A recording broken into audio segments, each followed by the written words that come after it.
Hey everybody, welcome back to my channel. It's been a little bit, not as big of a gap as last time. I'm slowly getting back into the groove of talking about things, and something happened recently which kind of set me down this entire rabbit hole, and it's another death, but it's a little bit different.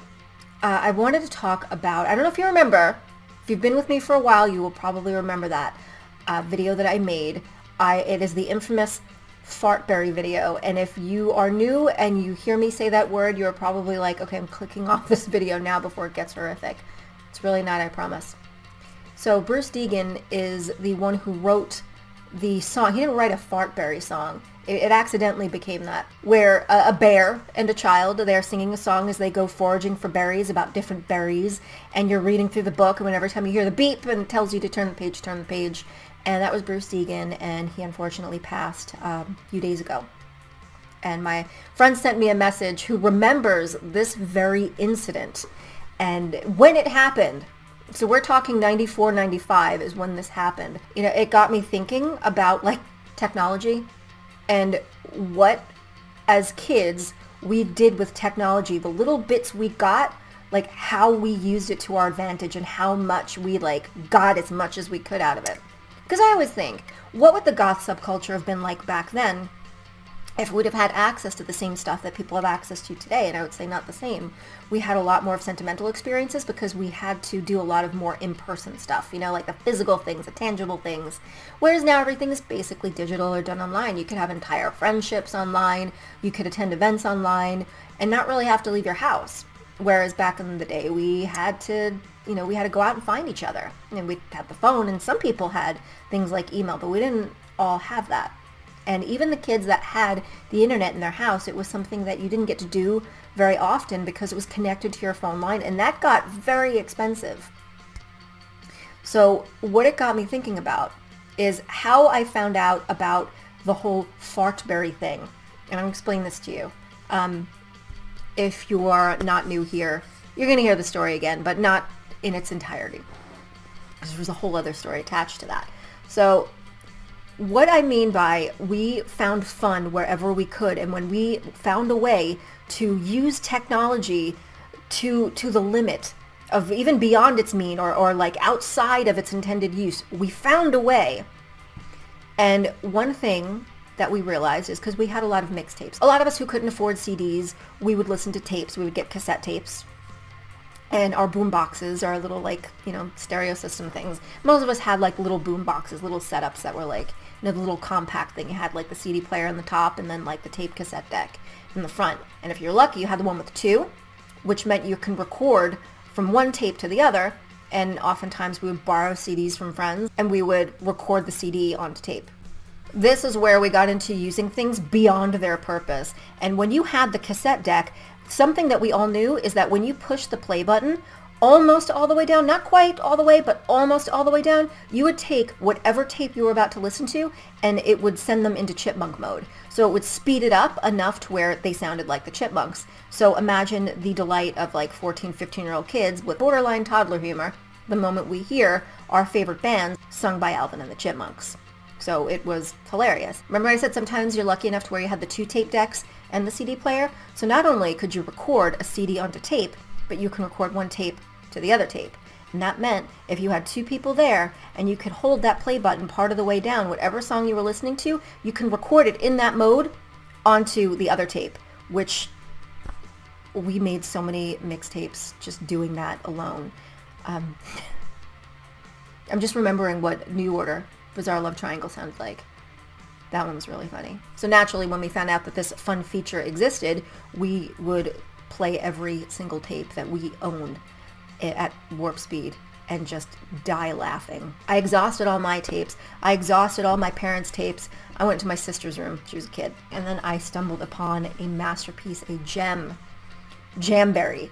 I had no idea what I was stumbling upon, but it was hilarity. For years to come, people talked about this. And I have to preface this. We were all ranging between 14 and 15 years old.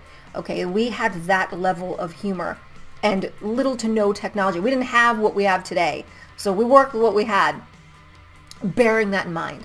So I get a hold of Jamberry and I'm playing it warp speed, and it's funny. And suddenly, you play at normal speed, and it says something like Brickberry, Blackberry, pick me a Blackberry.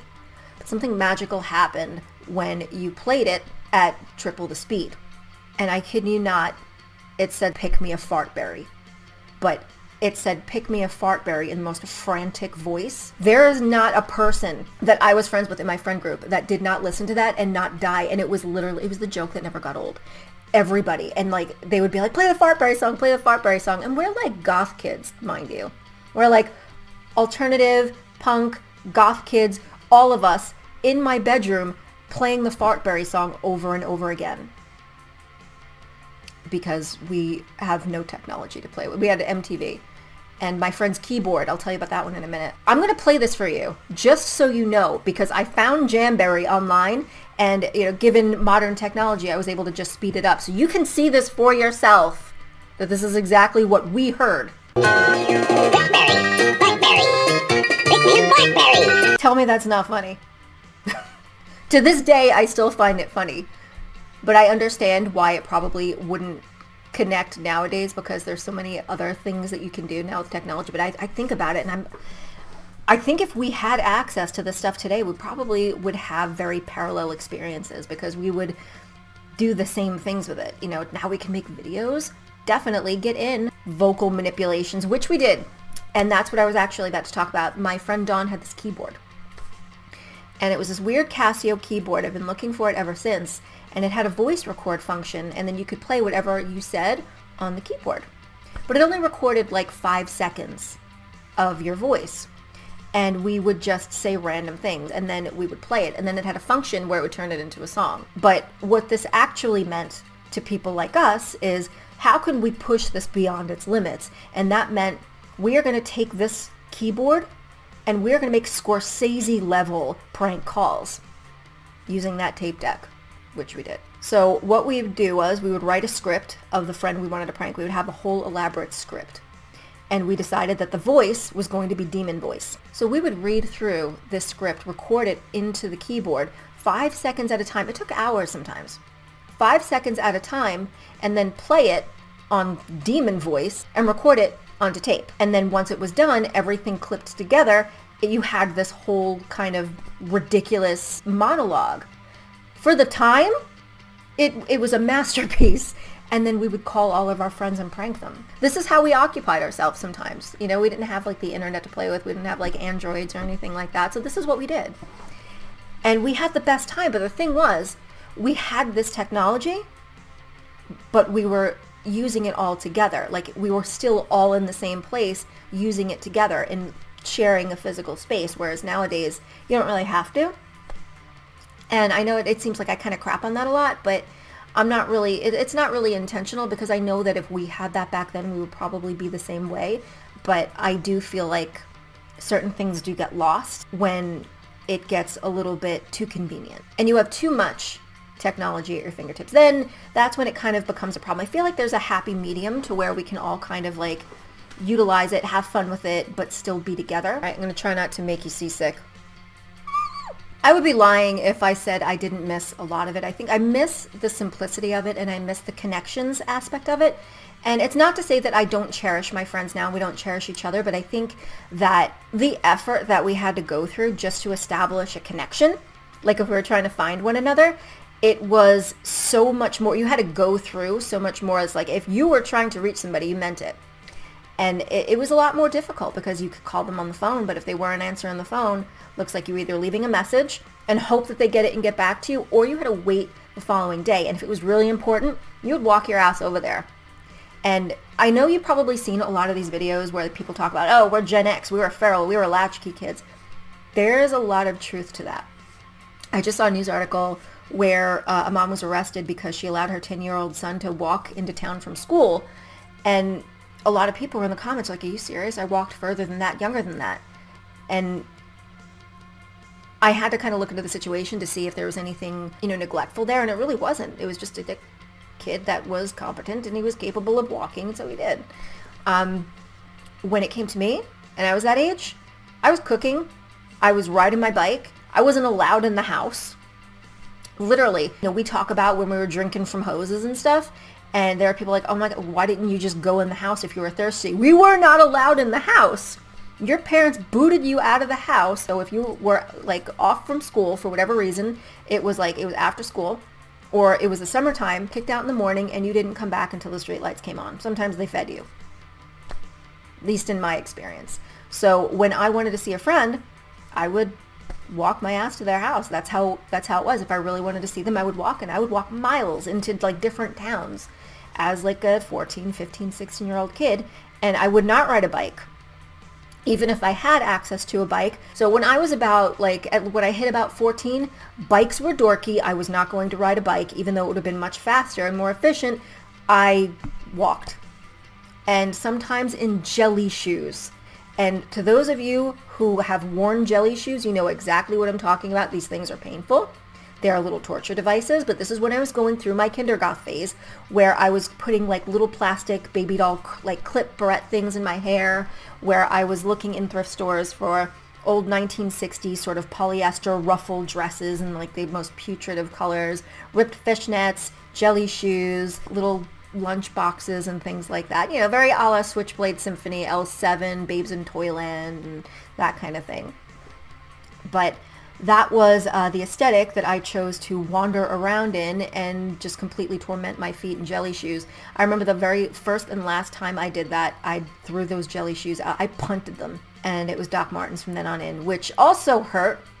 And everybody had your Doc Marten rules. So when you got your first pair of Doc Martens, you had to put Band-Aids on certain parts of your feet in order to break them in, because when you broke them in, they would also leave your foot, and depending upon how high up they went, in absolute peril, and you'd bleed and you'd get blisters, and it was not fun. It was painful, but breaking in shoes back then was definitely an experience. But I digress.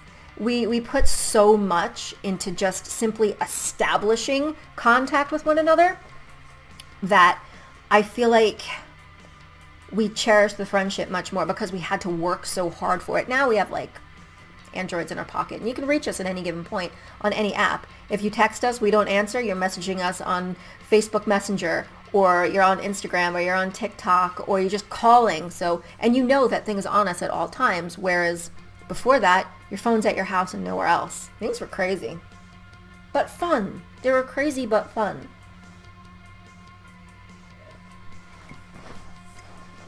I feel like, you know, with the addition of social media, whereas it's a lot of fun things, we can reach each other, we can share stupid memes, things that, you know, if I had access to some of the memes that I have now, I would have been dying laughing back then too. But at the same time, I miss not being stressed over it. You know, I've had to take several social media breaks because things can get very stressful. If you're not careful, you can become far too immersed. And when it comes to me, I'm a person who can become very fixated on one subject or one thing. I'm also a person who despises bullying, bullies, people who oppress, people who try to instill fear in others, anybody who you would call like a bad guy. I loathe and detest those very things, and when I see it, or somebody tries to pull that on me, presuming that I'm, you know, a nameless, faceless victim, I'm doing this. And it's sometimes to my own detriment, because I will, I'll stress myself out. This is going to be a shorter video, but I wanted to make it because of Bruce Degan's passing and how much that story just stuck in my memory and the whole Jamberry situation. So I wanted to share that with you. If you want to see the story in its entirety, you'd have to go way back on my videos, probably about 60 years at least. But I'm happy to tell you again if you want to. Just let me know in the comments, and I'll share it with you. But I wanted to share that. And if you are new to the whole Fartberry thing, I hope you found it funny. And I'm going to be filming a video next on t-shirt DIY, because I haven't done one in a while, and I really want to share the whole process with you and hopefully be able to enhance your wardrobe quite a lot and help you kind of upcycle things that might be destined for the bin and save them from that. So I hope you enjoyed this video, albeit short, and until next time, bye.